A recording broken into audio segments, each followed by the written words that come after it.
살다 보면 문득 그런 생각 들 때 있잖아요. 신은 정말 있는 걸까? 아니면 신이 있다면 왜 세상은 이렇게 고통으로 가득할까 같은 정말 근본적인 질문들이죠. 오늘은 바로 이런 질문들에 대한 답을 찾아가는 한 편의 설교, 그 핵심 논리를 한번 따라가 보려고 합니다. 주제는 바로 하나님의 존재와 사랑, 구원의 길입니다. 자, 이 설교는요, 바로 이 두 가지 질문으로 문을 엽니다. 아마 우리 중 누구라도 한 번쯤은 품어봤을 법한 질문들이죠. 그리고 이 무거운 질문을 한 젊은이의 이야기로 풀어내기 시작합니다. 이 설교를 보면요, 이 남자의 절망이 그냥 한 개인의 불행으로 끝나지 않습니다. 이게 바로 우리 모두가 인생의 어떤 막다른 길에서 마주하게 될 수 있는 아주 보편적인 질문이라는 거죠. 자, 그럼 첫 번째 질문부터 한번 파고들어 볼까요? 하나님은 정말 존재하는가? 이 질문에 대해서 설교는 어떻게 답을 할까요? 그 논증의 출발점은요, 아주 오래되고 또 유명한 철학 원리에서 시작됩니다. 그게 바로 인과율이라는 건데요. 개념은 아주 간단해요. 세상에 존재하는 모든 것에는 그걸 존재하게 만든 원인이 반드시 있다는 거죠. 저절로 짠 하고 나타나는 건 없다는 뜻이에요. 이 어떻게 보면 당연한 원리가 이 설교의 첫 번째 기둥이 됩니다. 설교에서는 아주 구체적인 예를 들어요. 바로 눈앞에 있는 교회 건물이죠. 우리가 그 건물이 지어지는 걸 직접 못 봤다고 해서 저 건물이 그냥 저절로 생겨났다고 믿는 사람은 아무도 없잖아요. 당연히 설계도가 있었을 거고 누군가가 땀 흘려 못을 박고 벽돌을 쌓았을 겁니다. 그러니까 모든 창조물에는 창조자가 있다는 아주 명확한 논리죠. 그리고 바로 이 지점에서 설교는 논리를 확 한 단계 더 뛰어넘습니다. 생각해보세요. 고작 인간이 만든 건물 하나에도 건축가가 필요한데 그것과는 비교도 안 될 만큼 광활하고 정교하고 복잡한 이 우주는 대체 어떻게 설명해야 할까요? 설교는 우리의 시선을 자연으로 돌리게 합니다. 저 높은 산 꼭대기에 비를 뿌리는 물의 순환을 한번 보세요. 매일 아침 어김없이 떠올라 세상을 비추는 저 태양은요? 그리고 우리 몸, 이토록 신비하고 복잡한 인체는 또 어떻고요? 이 모든 놀라운 질서가 정말 그저 우연의 결과일 수 있을까요? 설교는 바로 이것들이야말로 위대한 설계자가 있다는 증거라고 힘주어 말합니다. 이 설계라는 개념을 우리 머릿속에 확실히 각인시키기 위해서 설교는 정말 재미있는 사고실험 하나를 제안합니다. 자, 그렇게 천년을 흔들고 나서 상자를 딱 열었을 때 그 안에서 완벽하게 조립돼서 똑딱거리는 시계를 발견할 확률, 과연 얼마나 될까요? 그렇죠. 설교는 그 답이 명백하게 없다, 0이라고 말합니다. 무작위적인 혼돈이 결코 정교한 질서를 만들어낼 수는 없다는 거예요. 여기서 더 흥미로운 점은요, 설교가 그냥 설계자가 있다에서 멈추지 않는다는 거예요. 우연이라던가 빅뱅 이론 같은 다른 주장들을 정면으로 반박하고 나섭니다. 논리는 간단해요. 시계 하나도 저절로 안 만들어지는데 이 복잡한 우주가 우연히 만들어졌다고요? 그리고 폭발은 생명이 아니라 파괴와 죽음을 가져올 뿐이라고요. 아주 단호하죠? 그래서 설교는 이 모든 철학적인 논증을 지나 결국 성경의 가장 첫 구절로 돌아갑니다. 태초에 하나님이 천지를 창조하시니라.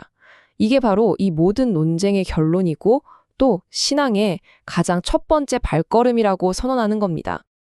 좋아요. 창조주가 존재한다고 일단 받아들여보죠. 그렇다고 해도 두 번째 질문이 남잖아요. 그 어마어마한 존재가 과연 이 세상의 작은 먼지 같은 나의 이 고통에 정말 관심이나 있을까 하는 질문이요. 이제 설교는 바로 그 창조주의 본질, 바로 사랑에 대한 이야기로 넘어갑니다. 이건 아마 믿음을 가지려는 많은 사람들이 부딪히는 가장 큰 벽일 거예요. 정말 사랑의 하나님이 있다면 왜 세상은 이렇게 고통스럽고 불공평한가 하는 질문이요. 설교도 이 어려운 질문을 피하지 않고 정면으로 다룹니다.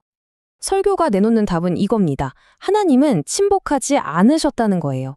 오히려 그분은 가장 적극적인 방법으로 응답하셨다고 말합니다.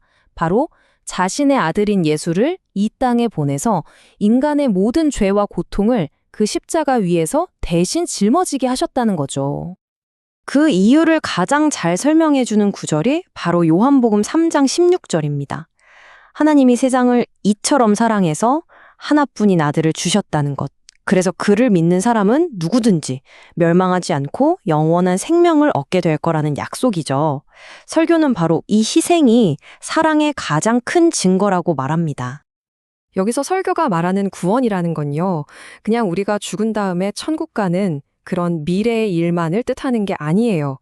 그것보다 더 중요한 건 바로 지금 여기, 이 땅에서 절망으로 가득 찼던 내 삶이 희망으로, 슬픔이 기쁨으로 바뀌는 그야말로 완전한 삶의 변화를 경험하는 것 그 자체를 말합니다. 아니, 근데 말은 좋은데 그런 삶의 변화가 정말 가능할까요? 설교는 그렇다고 답하면서 그 증거로 한 사람의 정말 믿기 힘든 놀라운 인생 이야기를 우리에게 들려줍니다. 송명희 시인. 그녀는 태어날 때부터 아주 심한 뇌성마비를 앓았어요. 그래서 평생 제대로 걸어본 적도 없고 말을 하는 것조차 엄청난 노력이 필요했죠. 스스로를 벌레 같다고 표현할 정도로 정말 깊고 어두운 절망 속에서 살았던 분입니다. 그런데 그럼 그녀의 삶이 어떻게 바뀌었을까요? 그 여정은 정말 극단적인 절망에서 시작돼요. 17살에 스스로 목숨을 끊으려 했을 정도니까요. 하지만 그마저도 실패하고 우연히 라디오에서 흘러나오는 기독교 방송을 듣게 됩니다. 그리고 그때부터 하루에 5시간씩 기도하고 성경을 30번이나 읽으면서 그녀의 삶이 말 그대로 송두리째 바뀌기 시작한 겁니다. 그리고 마침내 그녀는 이런 시를 씁니다. 공평하신 하나님이 나 남이 없는 것 같게 하셨네. 정말 놀랍지 않나요? 세상을 향해서 불공평하다고 저주하던 그녀가 오히려 자신의 고통 속에서 남들이 갖지 못한 특별한 것을 발견하고 하나님의 공평하심을 찬양하게 된 거예요. 그리고 이 변화는 그냥 마음속에서만 일어난 게 아니었어요. 그녀는 시인이자 소설가가 됐고 그녀의 이야기는 공영방송을 통해 전국에 알려졌습니다. 심지어 지금은 다른 사람들을 돕는 선교단체를 설립해서 운영하고 있어요. 설교는 바로 이것이 절망이 어떻게 희망의 열매를 맺을 수 있는지를 보여주는 살아있는 증거라고 말합니다. 결국 송명희 시인의 삶이 우리에게 던지는 메시지는 딱 하나입니다. 그 어떤 깊은 절망 속에 있는 사람이라도 변화될 수 있다는 것, 그리고 그 변화가 가능하다는 희망이죠. 그러니까 이 설교가 말하려는 핵심, 이제 아시겠죠? 하나님의 존재와 그분의 사랑에 대한 가장 궁극적인 증거는 머리 아픈 철학이나 논리가 아니라는 겁니다. 바로 한 사람의 인생이 절망의 잿더미 속에서 완전히 새로운 모습으로 피어나는 것. 눈에 보이는 그 변화라는 기적, 바로 그게 증거라는 거죠. 그래서 이 설교는 마지막으로 우리에게 이런 질문을 던지는 것 같습니다. 어떤 믿음이나 신념 체계의 진짜 힘은 과연 어디에서 나오는 걸까요? 한 인간의 삶을 뿌리부터 뒤흔들어서 절망을 희망으로 바꾸어 놓는 그 능력, 그것이야말로 그 믿음의 가치를 증명하는 가장 확실한 척도가 아닐까요?